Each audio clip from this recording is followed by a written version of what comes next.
I'm so pleased this time to welcome Alan Dershowitz to today's show.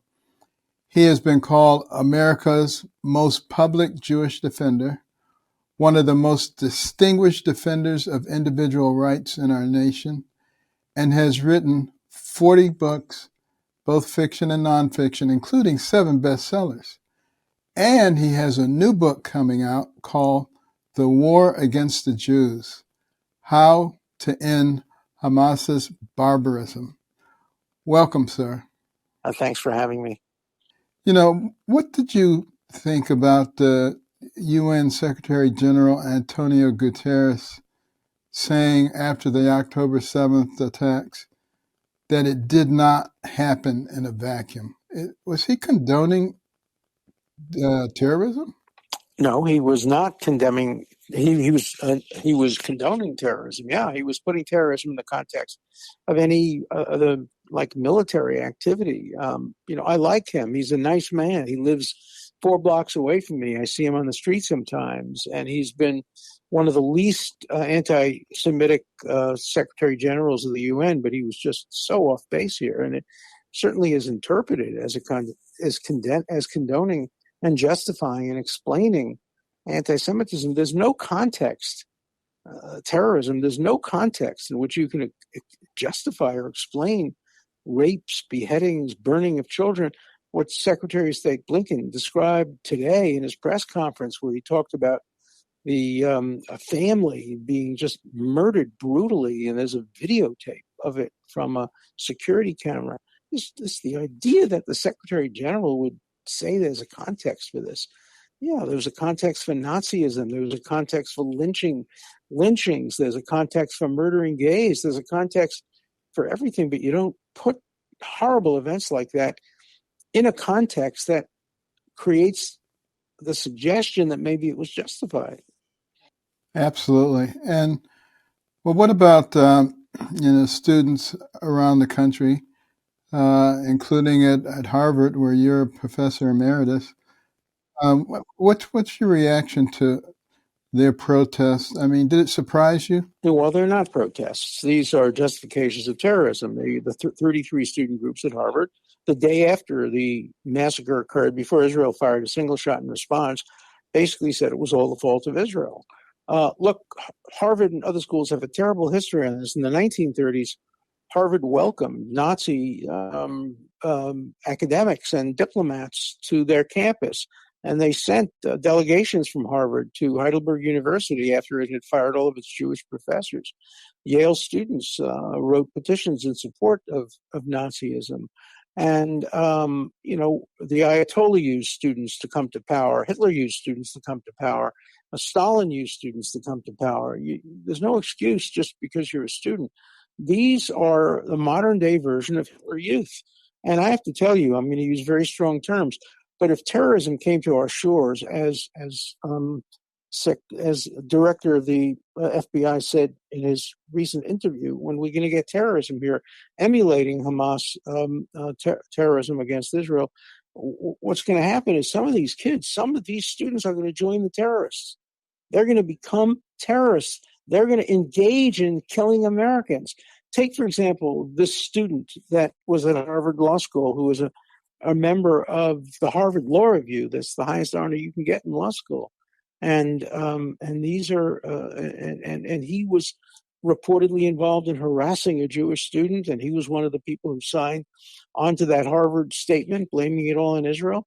I worry that people like him would go further than just showing support, verbal support for terrorists, that they might actually give material aid to terrorists, which is, of course, against the law and criminal. But I worry that it could happen.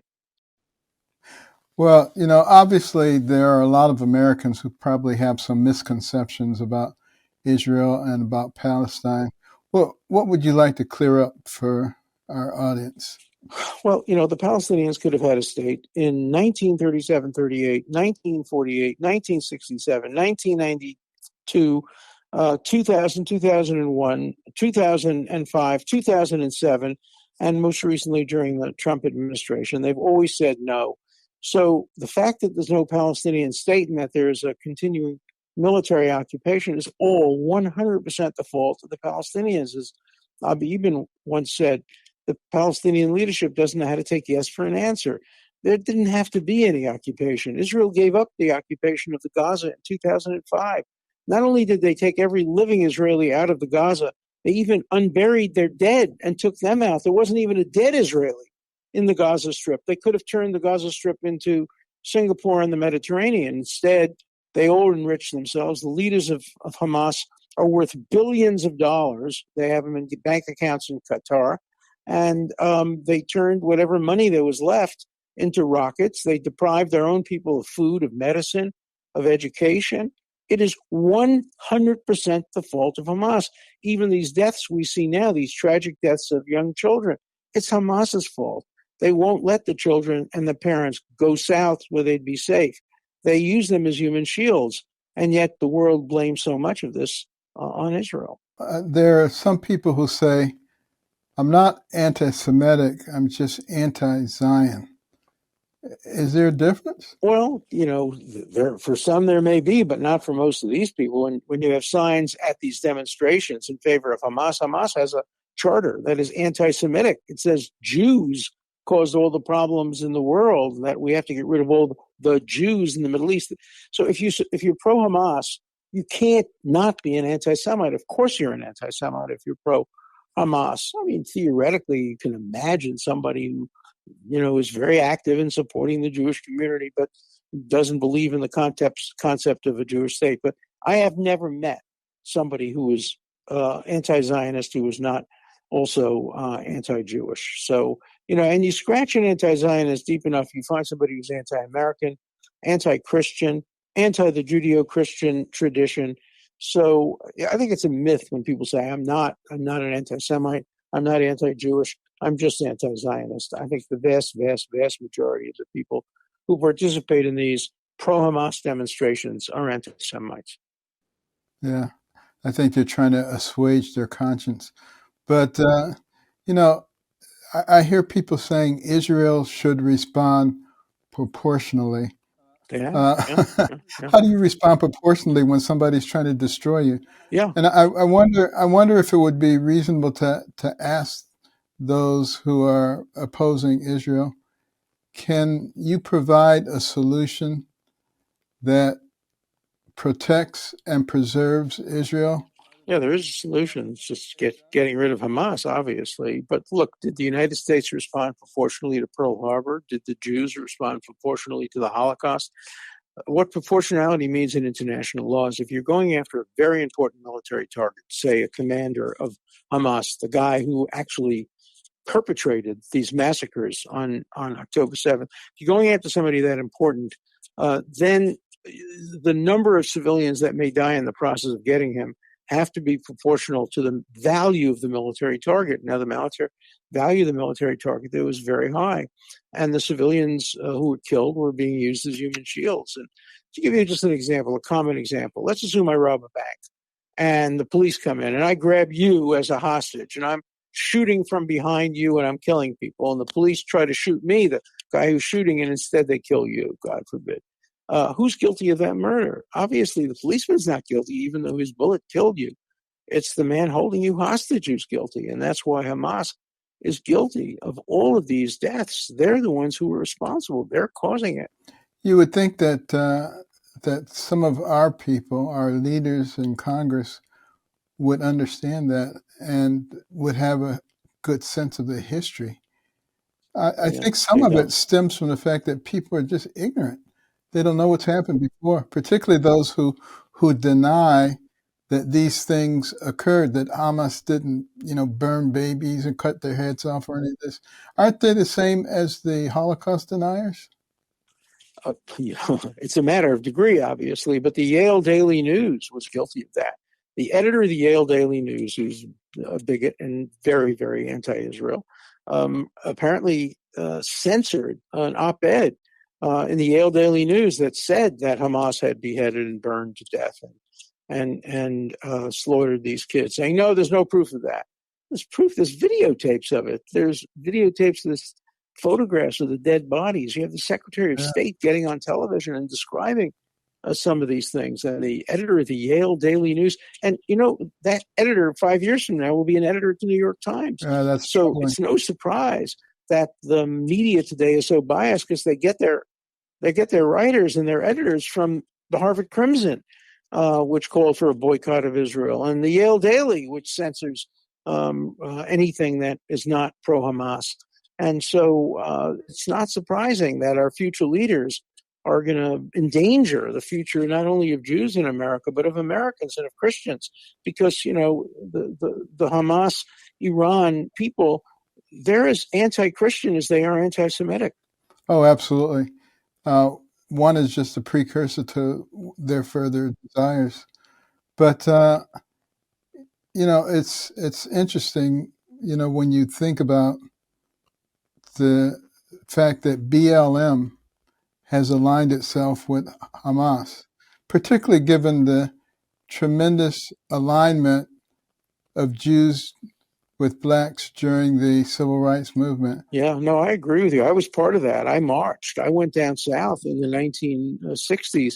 I trained with, Thurgood Marshall and Carter and the NAACP and all of those great civil rights leaders, Jack Greenberg, all the others. And now Black Lives Matter, on the day after these horrible massacres, put out a flyer glorifying the terrorists and supporting the terrorists. And, Black Lives Matter, obviously, I support the concept. I just don't support the organization, because the organization has distorted its priorities and its values away from protecting African Americans in the United States to making political opposition to Israel. And that's just not the job of Black Lives Matter as an organization. So I'm opposed to the organization, though I support the concept.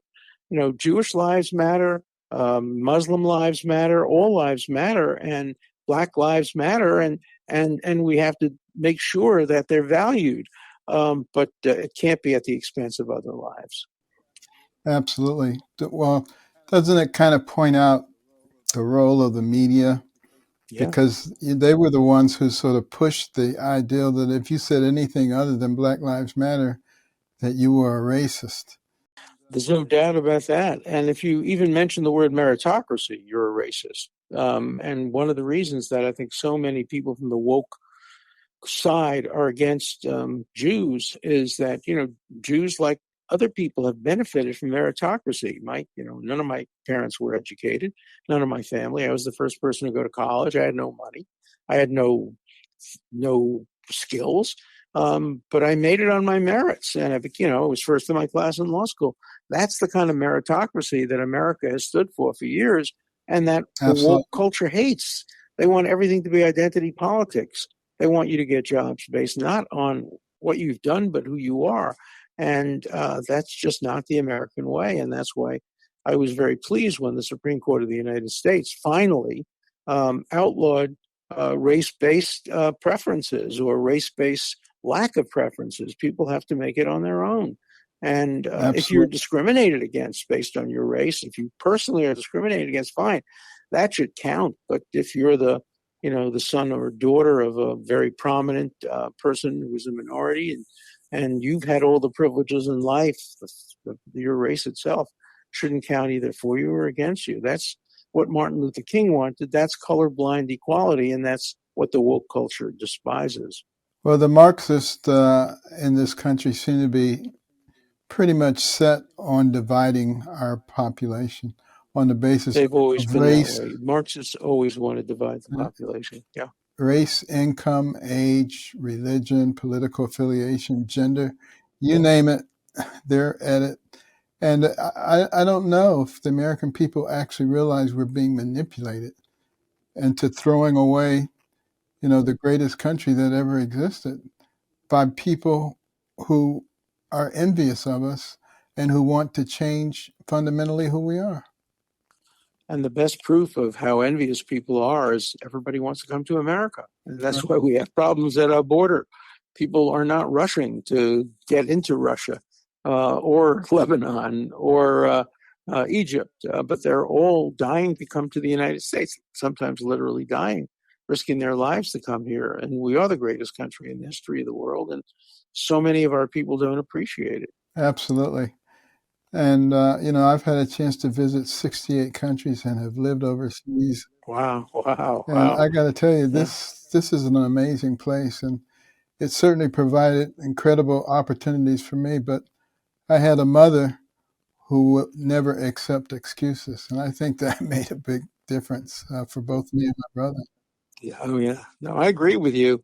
Yeah, my parents too. They didn't accept excuses. You had to work hard and you had to accomplish, and if you didn't, you bore the consequences of it. I was so lucky to have parents like that and to have family, to have a free college education available to me in the City College of New York, which is now turned into a bastion of anti-Semitism and propaganda. And it's denying these kids who have no parachutes. They have to make it on their own.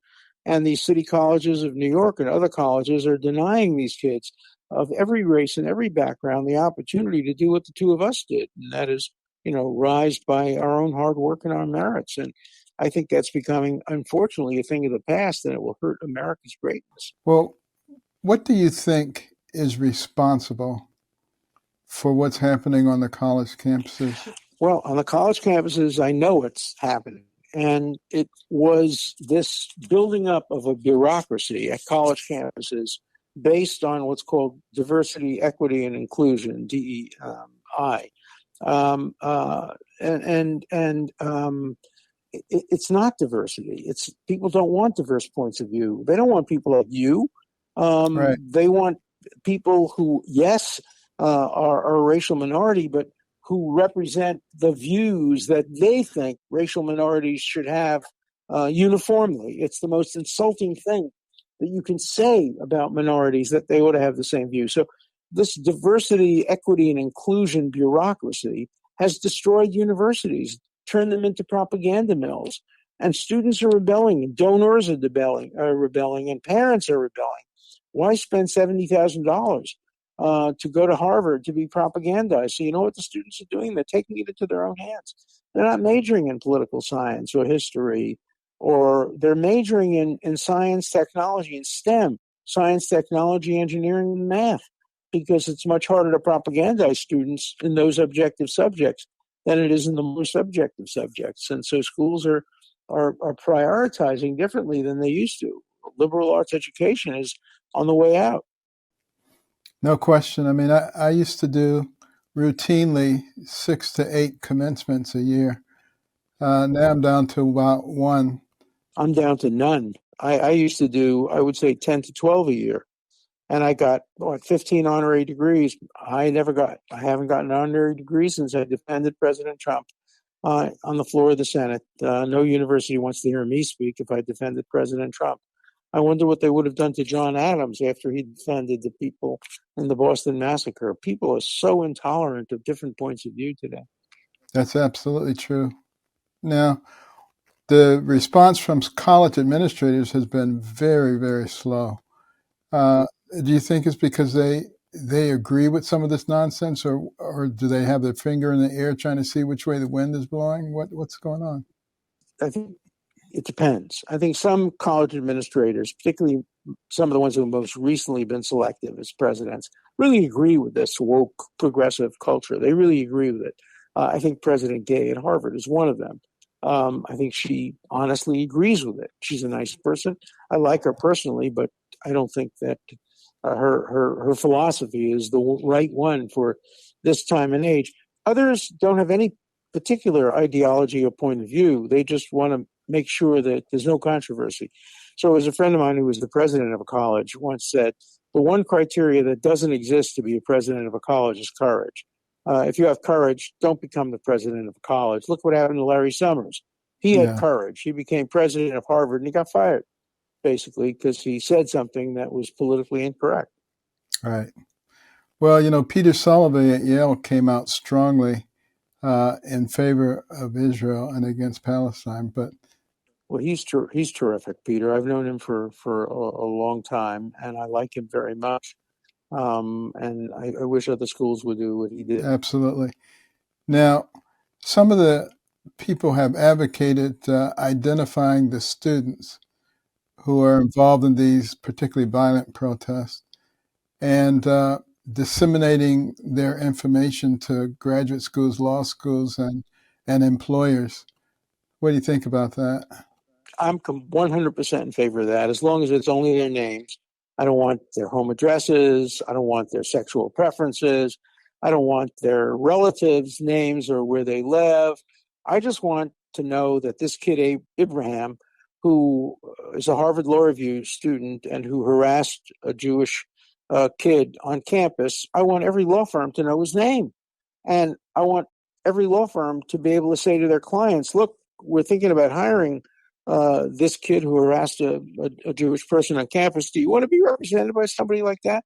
Or do you want to be represented by somebody who signed a petition saying that Israel is at fault for the rapes and for the beheadings? If you want to, fine, go to another firm. But we're not doing that. And now a bunch of law firms, I think it's up to 60, signed a letter to major law firms saying, no, we're not going to come to your law schools and hire your law schools unless you do something about not promoting anti-Semitism at the law schools. And I'm completely in favor of that. I personally will name any student. I don't care if they're 18, 19, 20. If they, some of them say they didn't know what they were signing. Do you want a lawyer who didn't know what he was signing?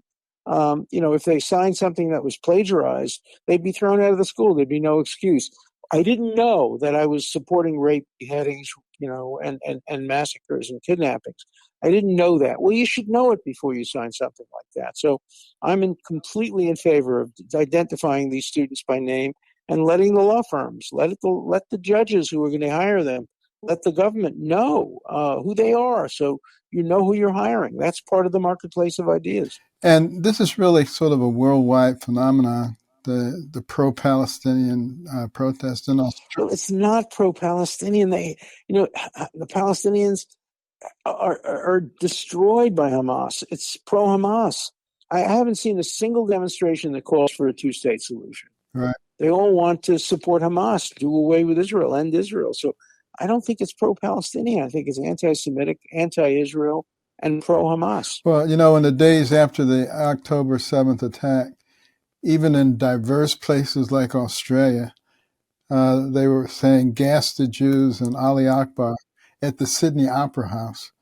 What should the leaders be doing? Well, take, for example, New Zealand. If there's ever been a country that fits the definition of a colonial settler nation, New Zealand, it was established by England sending over white people who had never set foot in Australia, didn't even know where it was, to take over the country, ethnically cleanse it of all the Maori people of color, and colonialize it with settlers. But you never hear that said about New Zealand. You only hear it said about Israel. And Israel, England, Poland, Ukraine, Russia didn't send anybody. These people escaped, much the way Europeans escaped and came to America.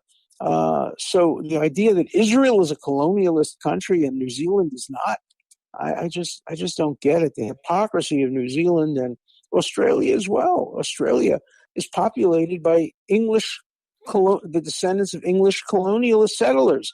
There's never been a person of Australian or Aboriginal background who's in power there. It's like South Africa in some ways. Yeah, there's no question about it. There are some interesting attitudes there. I lived in Australia for a year. Yeah. They do love Americans, I will say that. But yeah, and I love Australia. I've been there 6 or 7 times. I actually spoke at the Opera House in the debate, and it's a great country. But there are a few people there, not many, but a few people there who are very hypocritical, likewise New Zealand.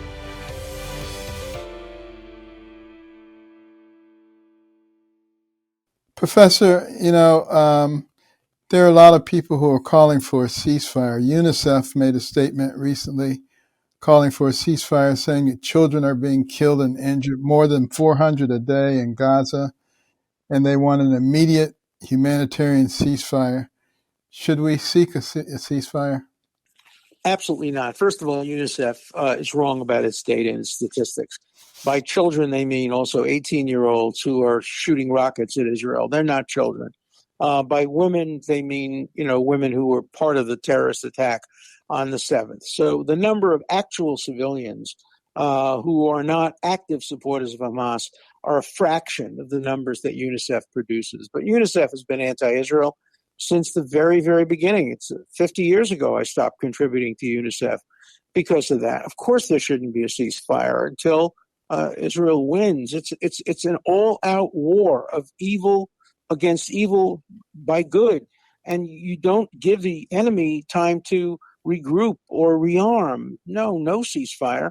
Let them surrender. When Churchill and Roosevelt got together after Pearl Harbor, they said unconditional surrender, no ceasefire, nothing temporary. We have to defeat Nazism. And this is the modern form of Nazism, and it has to be defeated. And if Hamas wants to reduce the number of civilian casualties, very easy. Open up the roads, let these people go south. Israel has declared safe zones. Then Hamas fires rockets from the safe zones, and Israel has to respond. So again, it's all the fault of Hamas. So they should have called for a ceasefire on October 6th instead of on October 8th. It's too late for that now. Well, do you think Israel's neighbors actually want peace, or do they want to obliterate Israel? Well, it depends on which ones. Obviously, Hamas and Hezbollah want to obliterate I think if you ask many of the neighbors, they would also like to eliminate Israel.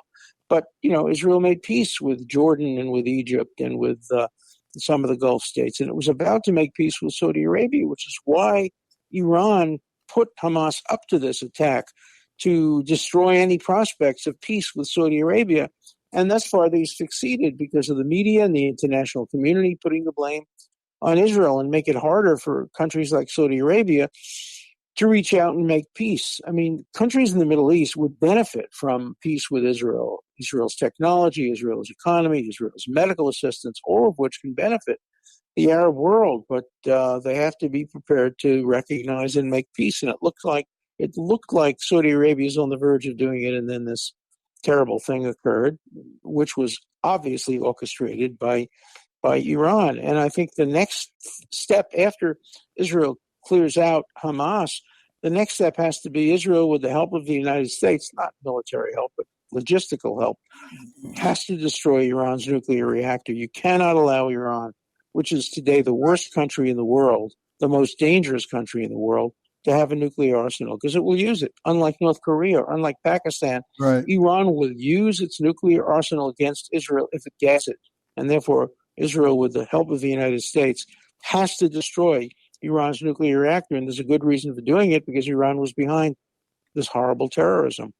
Yeah, I've always said as soon as they get a nuclear weapon, they're going to use it, because they're ideologically driven, not by intellect, not by logic, and not by common sense. And it's going to be a problem. That's exactly right. And they don't, as they say, we love death like you love life.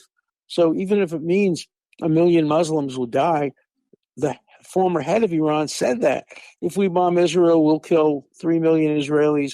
They will then kill 10 million Muslims, and the trade-off would be worth it, he said, because Islam would still survive and Judaism in Israel would be ended.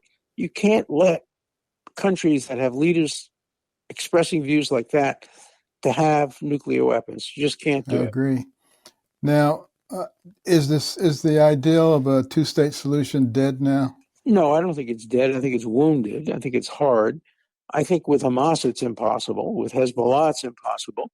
But if Hamas and Hezbollah, particularly if Hamas is destroyed, there is a possibility that a state on the West Bank, I don't know what you do with Gaza, that would be very, very difficult, but a state on the West Bank with the Palestinian Authority could be possible. The problem is, if you had an election today on the West Bank, they would elect Hamas.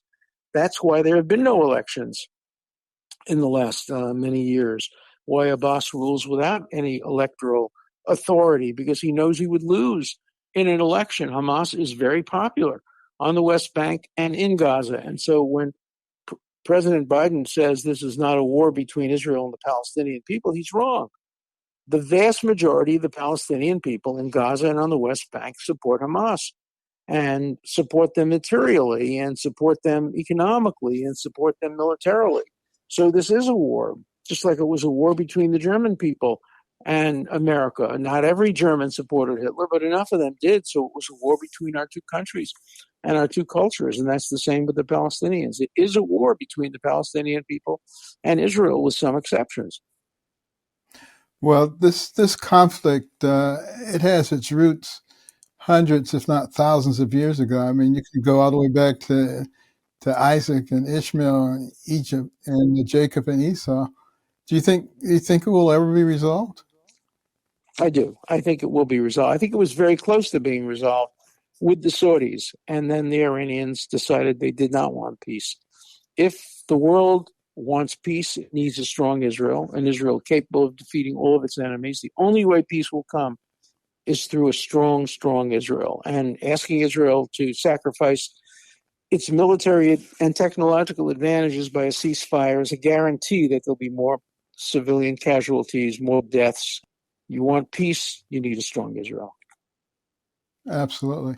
Well, why do you think Israel's neighbors like Egypt and Jordan initially refused to take refugees from Gaza? Well, they don't want Palestinians because they know that if they get Palestinians, they'll get some terrorists.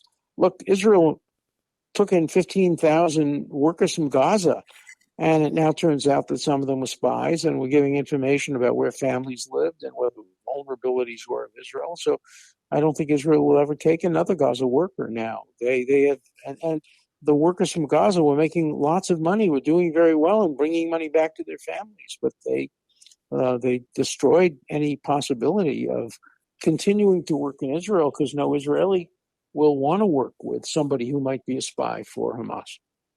Yeah. Don't you think that a lot of Americans don't really understand the relationship that Israel has with America, particularly in terms of technological advances? That's right. And they think it's a one-way street. And, obviously America provides more support for Israel than Israel does for America. Israel's a tiny country. It's the size of New Jersey. And America is, of course, a mega power.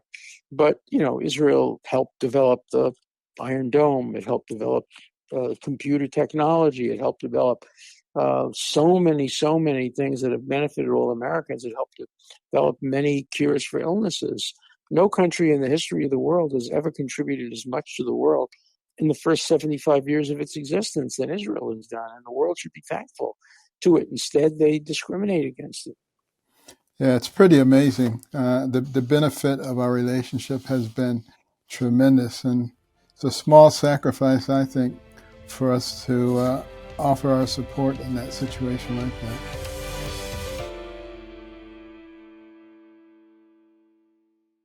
How has this attack united Israelis and Jews from around the world, despite many deep divisions? Or do you see it pulling the Jewish community from around the world together? It has. I mean, the Jewish community generally gets together during times of crisis. During the Holocaust, obviously, people from the left and the right joined to try to fight Nazism. And I think we're seeing that now. Israel was a very divided country on the eve of this. They were divided over judicial reform. They were divided over Netanyahu. But this has united the country. It will be divided again once this war is over. But right now, I think most of the world's Jews, with the exception of some from the hard left, the woke hard left, support Israel and support Israel's military efforts. I wanted to just, before we close, ask you about when the book will be available and how people can get it. Thank you so much. The book can be ordered right now. It's already been a bestseller, a small bestseller on Amazon. You just order it in advance and it'll be delivered to you the day it's published, which should be a couple of weeks. But if you order it in advance now, I think it will send a powerful message to those who want to silence pro-Israel and pro-American voices. So I would really appreciate if people would advance order the war. It's called War Against the Jews, How to Defeat Hamas Barbarism, and you can get it on Amazon or on Barnes & Noble right now. Wonderful. And any closing thoughts for our audience? Look, let's defend America, because defending Israel is defending America. It's defending the Judeo-Christian tradition, and it's good for the world. It's good for peace. And I have to tell you, defeat of Hamas will be the best thing that ever happened to the Palestinians. Absolutely. And maybe the best thing that happened to America, too, because can you imagine that they're not infiltrating our southern border and planning something big in this country? I would not be surprised. It would not surprise me at all if they're planning something big here. And we have to worry about that. And the head of the FBI said we have to worry about that. So I'm not alone in saying that. Yeah. Well, Professor, thank you so much for taking time. Thank you for writing the book. Always a pleasure to have intelligent thought with you. And that's what I always have when I'm on the show. Thank you so much.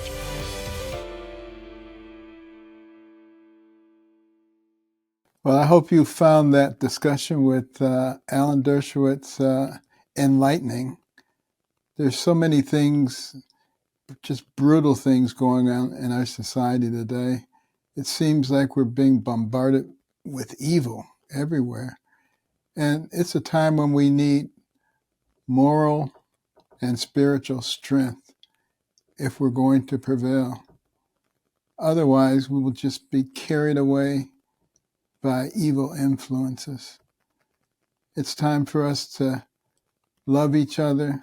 It's time for us to pray. It's time for us to get in contact with those values and principles that made America into a great nation. And for your prescription this week, do a little studying about the beginnings of our nation and the values that we embraced. And recognize that we were not perfect. There are those who try to demonize us because we're not perfect, because we're composed of human beings who are imperfect. That's not the issue. The issue is, what were those values? What were those principles that allowed us to excel and to climb to the pinnacle of the world in record time? It was not a coincidence. We need to think about those things and apply them to our lives again, so we can make America a fantastic and wonderful place for everyone. And don't forget to listen to all of our podcasts.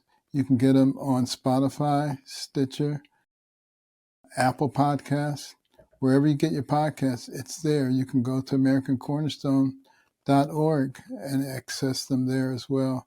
Rate us, review us, tell others about us. I'm finding a lot of people who are listening, and that is good, because it'll help us bring common sense back to America. And don't forget the cornerstone principles: faith, liberty, community, and life. We'll see you next week.